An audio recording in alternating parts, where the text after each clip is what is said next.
蠅綢夾印、桃花泛主，觸發啦 ASPD。第二章實地調查。早上8點半，林慕堅的銀色轎車準時停在程理生偵探社樓下。程理生拎着相機包轉進副駕駛座，車內的空調已經開到適中的溫度。林慕堅一身簡潔的深色套裝，長髮整齊地束在腦後，看起來不像要去看事故現場，更像是要去出席專業研討會。吃早餐了嗎？林慕堅遞過來一個紙袋，裏面是熱騰騰的菠蘿包。你每次都比我準備得周到。程理生接過紙袋，難怪我們合作這麼多年，因為你每次都忘記吃。林慕堅發動引擎，先去事故現場，還是先去醫院？現場我想親眼看看那個地方。車子駛出市區，沿住公路往新界東北方向行駛。程理生打開文件夾，翻出張子軒提供的 GoPro 影片截圖。昨晚阿傑把張子軒的原始影片檔案傳給我了。程理生說：你先開車，我跟你說幾個奇怪的地方。說下，第一，影片沒有錄製時間落印。林慕堅挑了挑眉。GoPro 的預設設定是會自動在影片上落印時間錯記的，除非手動關閉。對張子軒的說法是不喜歡畫面被數字遮擋，但一個自稱習慣記錄生活的人，為什麼要刻意關閉時間落印？這不合理。你繼續。第二，整段影片長度約40秒，但中間至少有5個明顯的剪輯點。剪輯點。林慕堅的語氣變得專注，畫面光暗度突然變化，長時有幾幀被抽掉了，有時候是連續的，有時候跳了2-3秒。最奇怪的是，在野豬出現的那幾秒，畫面特別模糊，什麼原因造成的？可能是後製軟體處理過，或者程理生頓了頓，或者原始影片根本沒有拍到他想讓我們看到的畫面，所以他必須拼接。林慕堅沉默了片刻，你有沒有注意到影片中的光影角度？什麼意思？你剛才說光暗度變化，這不只是後製的問題。如果是在同一個時間、同一個地點連續拍攝，太陽的角度應該是固定的，光影的移動應該是連續的。但如果畫面是從不同時間的片段拼接而成，光影角度就會出現不連貫。程理生翻了翻手中的截圖，仔細比對了幾張畫面的陰影方向。你說得對，他皺起眉頭。前面幾秒的陰影朝東北，後面野豬出現的畫面陰影方向變了。這不是幾秒鐘內會發生的變化，至少間隔了幾分鐘至幾十分鐘，所以他的影片不是現場實況，而是拼湊出來的。林慕堅說，這已經不只是剪輯的問題，而是偽造證據。程理生點點頭，繼續翻閱檔案。還有第3個問題，影片中沒有拍到野豬實際撞到他的瞬間，什麼意思？影片裏，張子軒在修剪樹木，鏡頭對着前方的灌木叢，然後野豬從灌木叢衝出來，畫面開始劇烈晃動，張子軒發出慘叫，接住畫面中斷，重新接上的畫面是他已經躺在地上痛苦呻吟，所以關鍵的那一瞬間，野豬撞擊身體的畫面沒有拍到，沒有。程理生說，按照他的說法，是GoPro在他摔倒時撞到地面，導致畫面中斷。但問題是GoPro的防震功能很好，普通的撞擊不會讓他停止錄影。你懷疑根本沒有撞擊？我是說，影片無法證明有撞擊。程理生合上文件夾。他可能只是錄了一段自己工作的畫面，然後錄了一段野豬出現的畫面，再把2段剪在一起，中間插入慘叫聲。至於那頭野豬有沒有真的撞到他，從影片裏看不出來。車子駛入一條狹窄的鄉間道路，兩旁是低矮的灌木叢和零星的農田。林慕堅放慢車速，按照 GPS 的指示尋找事故地點，就是這裏了。程理生指住路邊一棵被鋸斷的樹樁，兩人下車。程理生環顧四周，事故地點位於公路和一片灌木叢之間，寬度不到10米，地面鋪滿了落葉和斷枝，空氣中有一股潮濕的泥土味。程理生蹲下來檢查地面的痕跡，落葉層很厚，但沒有明顯的動物足跡或拖拽痕跡。如果真的有野豬在這裏活動，應該會留下清晰的蹄印。你看這裏。林慕堅站在灌木叢邊緣，指着幾株被截斷的植物。這些截斷的痕跡很新，大概1-2週內，但斷口整齊，不像被動物撞斷的。程理生走過去，仔細看了看，斷口處有明顯的工具切割痕跡，邊緣平整，沒有撕裂的纖維，人為的。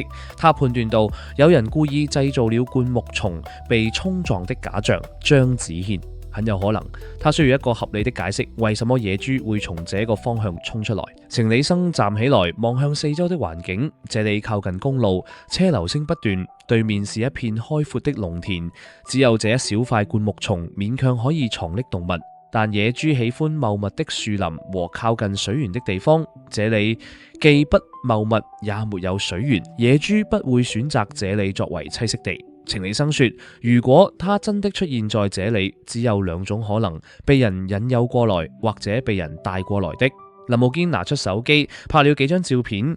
我查過漁護署的野豬出沒記錄，過去3年方圓5公里內沒有任何野豬目擊報告，所以這頭野豬憑空出現襲擊人之後又憑空消失了。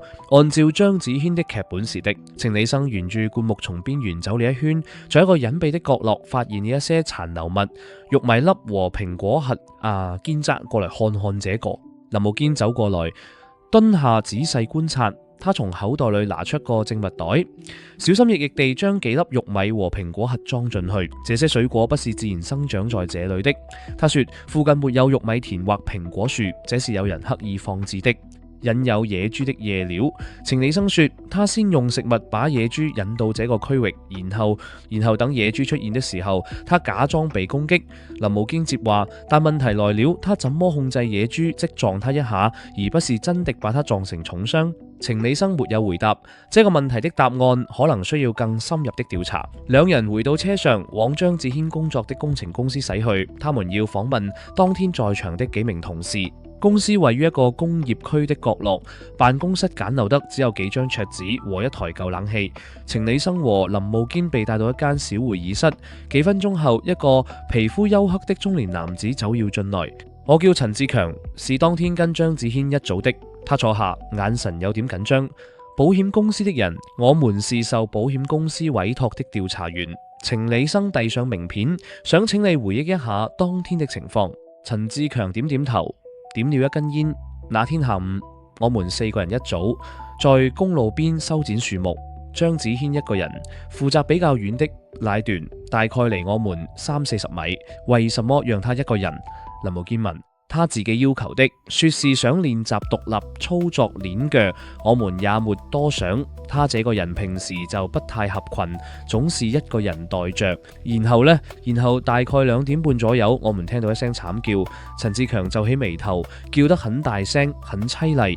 我們3個人馬上跑過去，就看到張子軒躺在地上，鏈鋸丟在一旁，一直喊腰痛。你們跑過去的過程大概花了多久？大概10幾20秒吧，距離不遠。你們到的時候有看到野豬嗎？陳志強搖搖頭，什麼都沒有。張子軒說，野豬從灌木叢衝出來撞他，然後跑掉了。